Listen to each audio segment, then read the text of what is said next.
The Nightingale-Conant Corporation is proud to present The Power of Purpose, How to Create the Life You've Always Wanted by Les Brown. From the humblest of beginnings, Les Brown has emerged as one of the most sought-after motivational speakers and consultants in the world today. He is one of the nation's leading authorities in understanding and stimulating human potential. He is also the author of the highly acclaimed books Live Your Dreams and It's Not Over Until You Win. Discover your purpose. Let Les Brown guide you to a life rich with integrity, freedom, and passion. And now, here's Les Brown.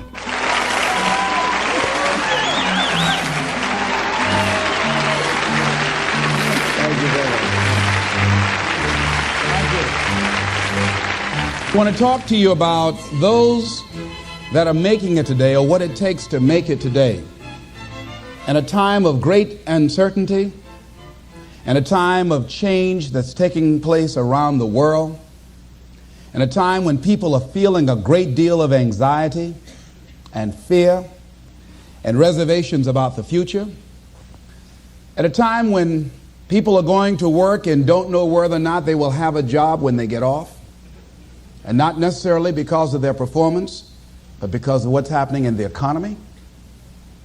At a time when there are challenges, more so than ever before, in personal relationships. When we look at what's happening on the crime level and what's happening with our youth, that many times I'm sure that we've all taken time just to stop and reflect. Many times when we hear what's happening in the news or read the newspapers, where's all of this leading to? What's going on here? And so I think that now more than ever, we must begin to look at what are the things that we can do that would put us on some firm footing in life, that will enable us to do some things and use some powers that we have, that many of us go through life never ever discovering that we have those things going for us. And part of that, I believe, is knowing what it is your life worth. What is it that gives your life a sense of meaning and purpose? Because once you find that, it puts you in your power place.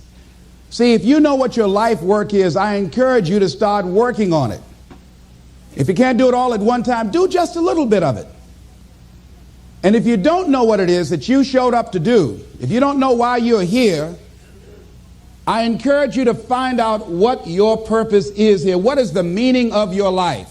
What will be different? Have you ever asked yourself that question? I've done that. I remember coming from a friend of mine's funeral, and I was reflecting on how much time I had left. And I went for a walk in a park thinking about this guy whose life was so promising. And I mean, he wasn't an old guy. He was quite young, in fact. And I thought about all of the things that he said he was going to do, and he never got a chance to do those things.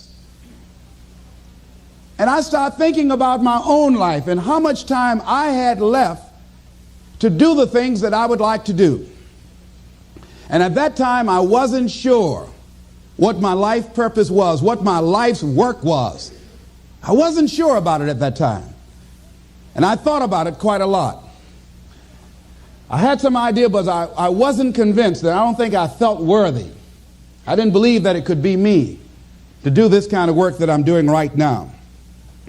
And I say to you that if you begin to take a conscious effort to find out what it is that you're supposed to do, I say that it can literally save your life.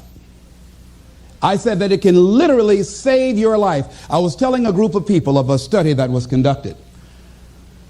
Dr. Larry Darcy, who wrote a book called Recovering the Soul, he said, human beings are the only living species that has achieved the dubious distinction of dying or having a stroke or a heart attack on a certain day.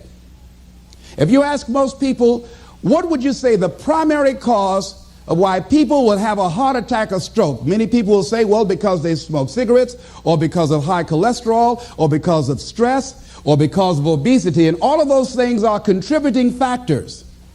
But ladies and gentlemen, more heart attacks take place in this country on Monday morning between 8 and 9 a.m.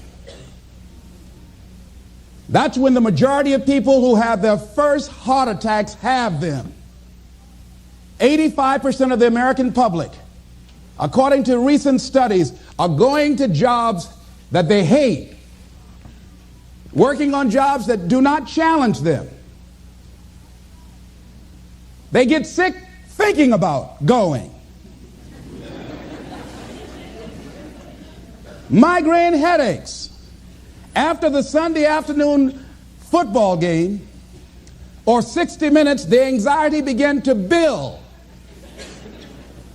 And come Monday morning, they drop dead of a broken heart. Some of you ought to think about not going to work on Monday.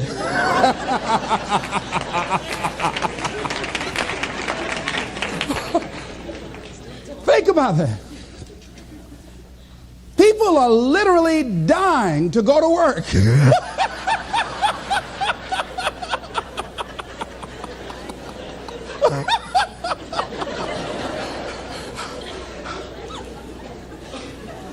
Because, see, when you go to a job and you already know how far you can go, you can already see that proverbial glass ceiling.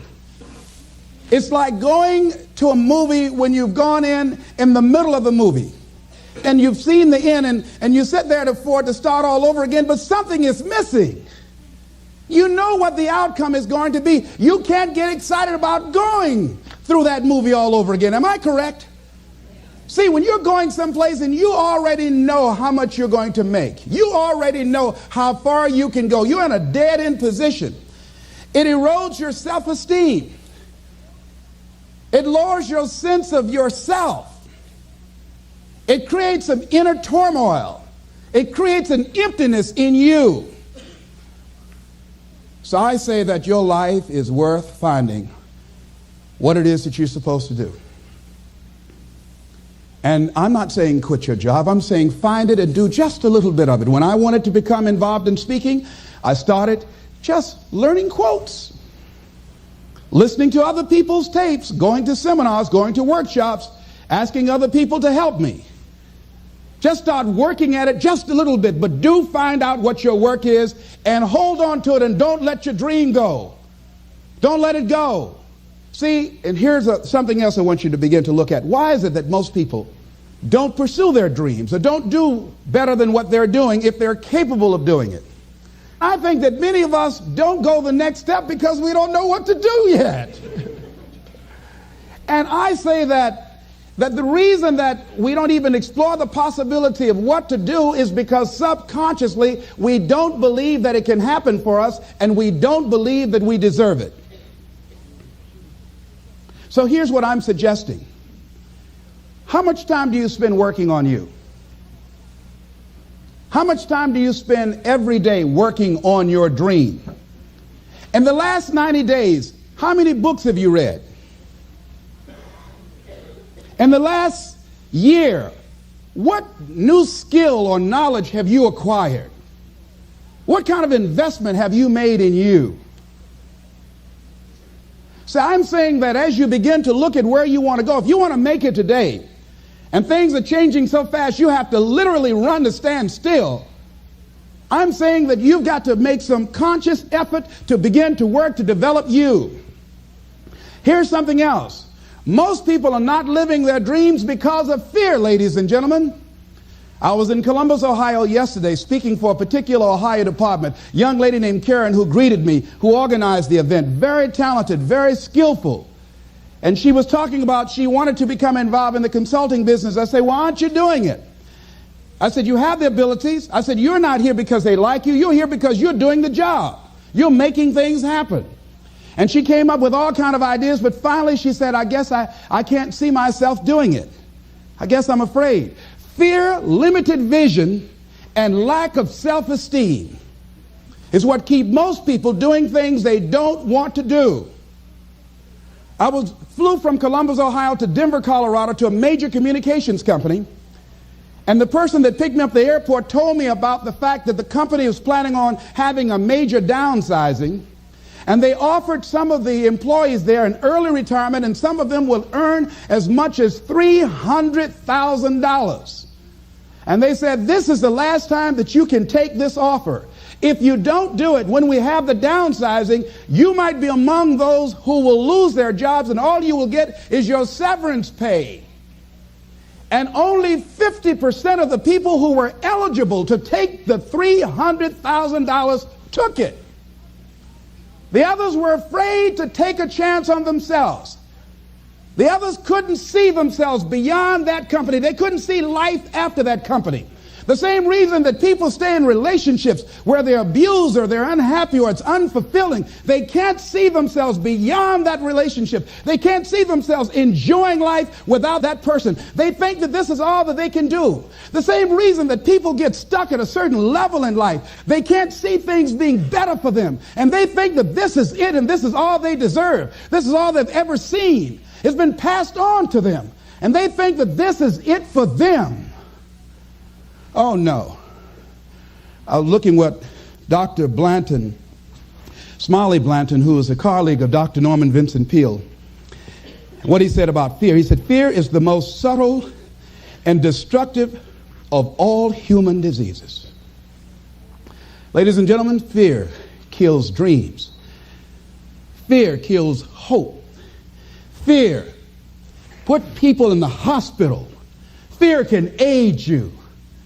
Fear, ladies and gentlemen, can hold you back from doing something that you know within yourself that you're capable of doing, but it will paralyze you.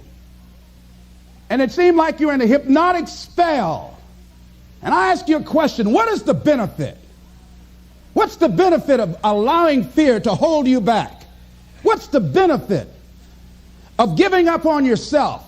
Of not stepping out on life and taking life on? What is the benefit for you? What's the plus in that? It's one of the things I had to ask myself. So I didn't want to make any mistakes. I wanted everybody to like me. I wanted to be perfect the first time I did something. It's not going to happen. You're going to make some mistakes. You're going to hurt some folks' feelings. You're going to create some enemies whenever you decide that you want to begin to take life on. You've got to ask yourself, how long am I going to allow this to hold me back? I like what Zig Ziglar says. He said, fear is false evidence appearing real. That is an illusion that we create in our mind. It is a state of mind that can be changed. So let's look at how we can begin to take some steps to restructure that fear, to begin to expand our visions of ourselves, to begin to increase our self-esteem. Webster said that self-esteem means confidence and satisfaction in oneself. Look at your life right now. Whatever you've done up to this point in time, your life is working. Whatever you have produced, it came out of you as a result of the kind of person that you have become. It's a result of your choices. It's a result of your consciousness. Now you have to ask yourself, are you satisfied with what you have produced? Is this what you want? Would you like for things to be better than this?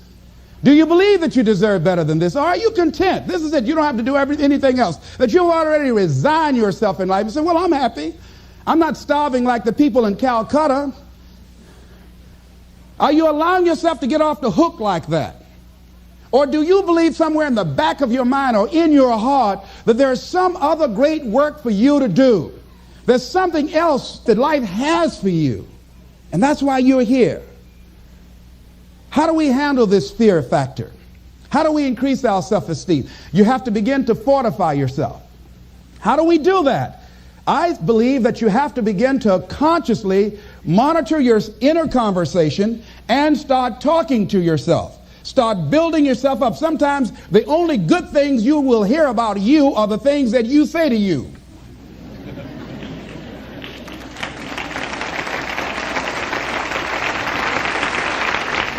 Young lady that was in the audience this afternoon said to me, I told myself yesterday for the first time, I'm proud of me.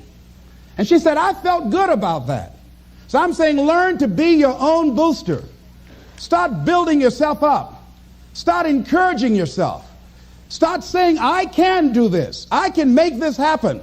When I started thinking about becoming a speaker, I said, yes, I can do this. I can make this happen. When I start trying to convince myself I can be a businessman after flopping and failing and losing thousands of dollars and feeling stupid and dumb and having people take advantage of me because of what I didn't know. I had to talk to myself because people were saying to me that I was dumb. And somewhere in the back of my mind, I was saying, you're right. Look at what I've done. I had to say, no, Les. Hey, come on, man. Get yourself together. You can handle this. You just haven't figured it out yet. It's all right. This is your training period. This is the tuition you have to pay for what you don't know. You can do this. Other people have done it. It doesn't take an Einstein. Get you some people that can teach you some stuff that you don't know. Get you some people that have done it successfully and learn from them. Take some seminars, workshops, read some books on how to manage a business. Change the way you see yourself and begin to tend to the personal details. Understand that nobody's going to take care of your business better than you. And when I start changing that kind of mindset of beating myself up because of my mistakes and start looking at the possibility of my doing better, of my making the adjustment that would enable me to do what I want to do successfully, things begin to change. And I'm saying, stop beating up on yourself. You do it. I know you do it. I've done it. It's a natural inclination for us to put ourselves down. See, we are born negative, I think, in a negative consciousness because we live in a negative world. See, you don't have to teach children to lie. They'll lie automatically. Did you wet in your pants? No, I did not. Well, what is that? I don't know. You don't have to encourage kids to misbehave. They will do it by themselves. You don't have to encourage them to do the wrong thing. They will do it automatically. You have to correct their behavior. So I'm saying that we have to work through the challenges of life in learning how to begin to work to fortify ourselves. Repeat after me, please. I can live my dream. I can find my purpose in life. And live my purpose. I deserve more from myself. I deserve more from life. Shake somebody's hand on your right and left and say, you deserve more from life too.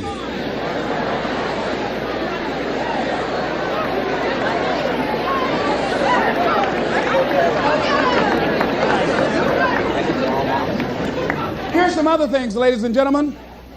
Begin to guard your mind against negative programming, like turn off the television.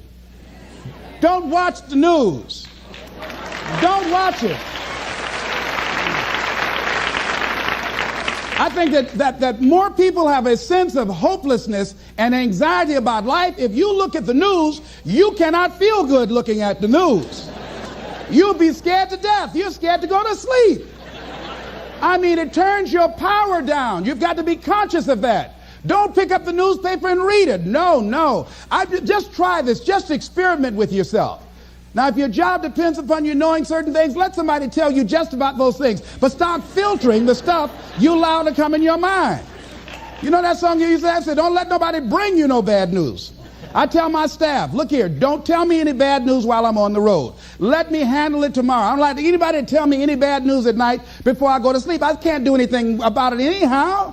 Why let me go to sleep with that on my consciousness? No, and my staff, they know that. Say, let it wait till tomorrow. And I have a period of time. Tell me bad news between 10 o'clock and 12 noon. After I prayed and meditated and read my books, I'm fortified, I'm ready to handle it. I deal with them and I'm out of there and I'm going on to something else. So you've got to guard the kinds of things that you put in your mind. See, if you don't program your mind will be programmed because human beings are goal-oriented. That's why we die of broken hearts early. That's why we're running through life to early graves. We're going through life, ladies and gentlemen, and I think that Henry David Thoreau said that most men live in quiet desperation. Most of us go through life running scared. Larry DeAndre, who I think is going to be one of the greatest motivational speakers around today, told me a story, a true story of a friend of his, that every day when he came home from school, when he would get to a certain block in his neighborhood, there was a neighborhood dog that would chase him. And that dog would start after him barking. Boy, he would run, just running from that dog every day. Finally, he just got tired of that dog chasing him every day. He said, this dog come around here today, I'm going to take a brick or something and bust him in the head. So he was walking home that day, minding his own business. Sure enough, same area, there was that dog there. And the dog started barking. He started running. He saw a brick, and he stopped and picked up the brick and turned around. And the dog got close to him. He realized the dog didn't have any teeth.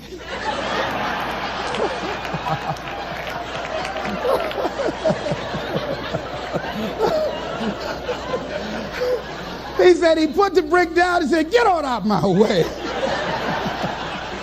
And ladies and gentlemen, all our lives, many of us go through life running from things that ain't got no teeth to do us any harm.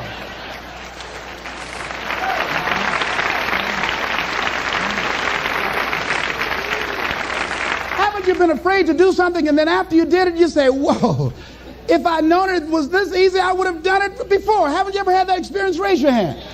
Absolutely.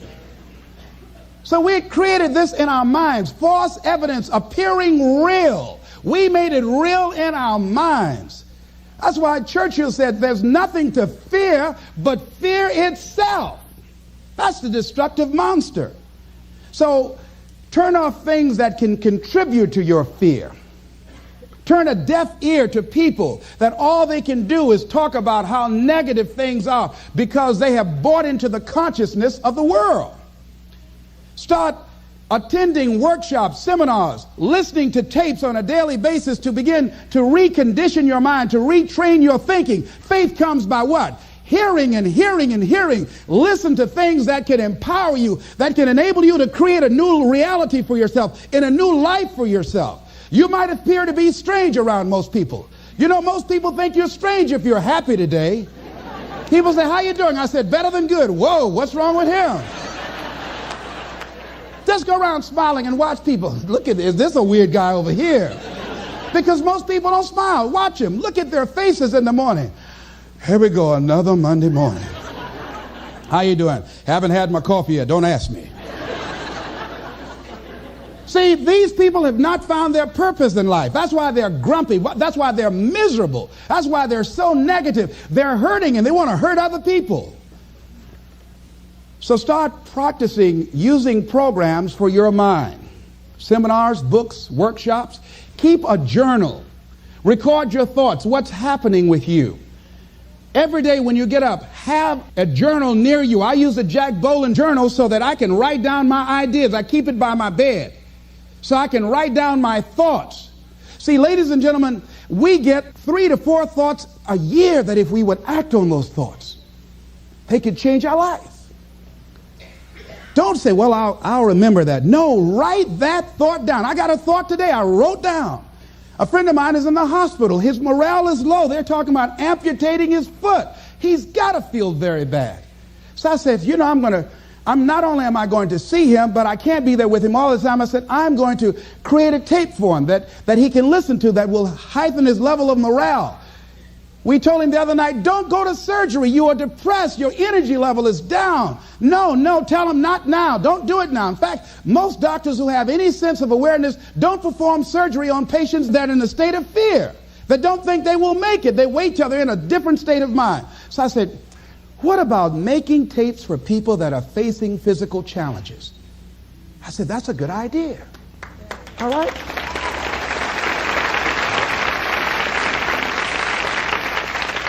See, there are ideas that can come to you out of things that appear to be negative. I have a friend out of Chicago, just met him. He was 23 years old. And this guy, he went financially bankrupt 2 years ago, ruined his credit. Guess what he decided to do? He found a blessing in it. He wanted to restore his credit. It was very challenging, very difficult. And he realized that a lot of other people during these particular times had ruined their credit. So now he started a credit repair business. Last year he earned over $100,000 helping people to restore their credit. I met a young lady who attends this church, that she was at her father's funeral and she was putting flowers on her father's grave, and she looked around and saw the other grave sites. They did not look well groomed and they were not attended to on a regular basis. She started a grave site maintenance business. Out of that tragedy, something positive has come out of it. And now she's earning more money doing that than on her present job. What idea are you sitting on? Write your ideas down. And then, once you get that idea, take the leap. Hello? Take the leap. See, a lot of people get the ideas and just walk around with them. Have you ever had an idea and all of a sudden you looked around and somebody had that idea and gone with it? Think you're going to be going with my hospital idea. Forget that, buddy. We will be out there together, Jack. Take the leap. See, it's out here in the universe. If you don't take the plunge, I guarantee you, somebody else will. Take the plunge. Go into action. And ladies and gentlemen, you will be surprised at how things will come together. You'll be surprised. Now, you're going to have some difficult challenges. I can tell you that now. Be aware of that. Things are not going to work out exactly right. For a time they will, sometimes. And that's when life is just playing a game with you. Want you to feel good and relax. And then after a while, say, okay, the honeymoon's over now. And then life will come over there and slap you side the head. Say, what you doing out here? Well, this is my dream life. Is that right? Come over here a minute. Oh, you went to the seminar, huh? Come here. I can tell you that. But ladies and gentlemen, go into action with your dream. And don't avoid where the fights are. Get in the midst of the fight. And get some hickeys on your head. Get knocked down so you can learn how to fight, so you can hold your position. See, most people don't get out in the arena of life because they don't want to fight. Most people don't get out there because they don't want to get knocked down. They don't want to be dropped to their knees. But see, you're going to be dropped whether you're on the field or whether or not you're sitting on the sidelines. You're going to be dropped. So at least get dropped for something. Don't get knocked down while you're sitting down. See, that's how most people are spectators in life. You don't want to be a spectator. You want to get out in the field where the action is. And you will be amazed. After the struggle, there will be a calm period and things will begin to click for you. Come out here with what you got. You don't have enough money? Don't worry about it. You got the dream. You got the idea. You don't have enough resources? Don't worry about it. You need some help? Don't worry about it. You get out here in the arena, someone will look at you and become inspired and say, hey, can I help you? But if you're sitting up on the bleachers, nobody's going to ask you anything. You've got to get into the flow of action. Frances Harth called me from Chicago. She had been sitting on an idea of a show that she wanted to produce for 10 years called Mind-Body Connection. So someone saw me speaking in Chicago at a sorority convention and said, I saw a guy that perhaps can host this show for you who has energy and charisma. She called me. She was so fired up. I said, listen, on the day that you want to do that, I'm speaking in Chicago. I can do it for you. And I said, by the way, I met somebody 2 weeks ago in Baltimore who has an idea of the same type of show, and she's doing it on radio. Why don't you call her?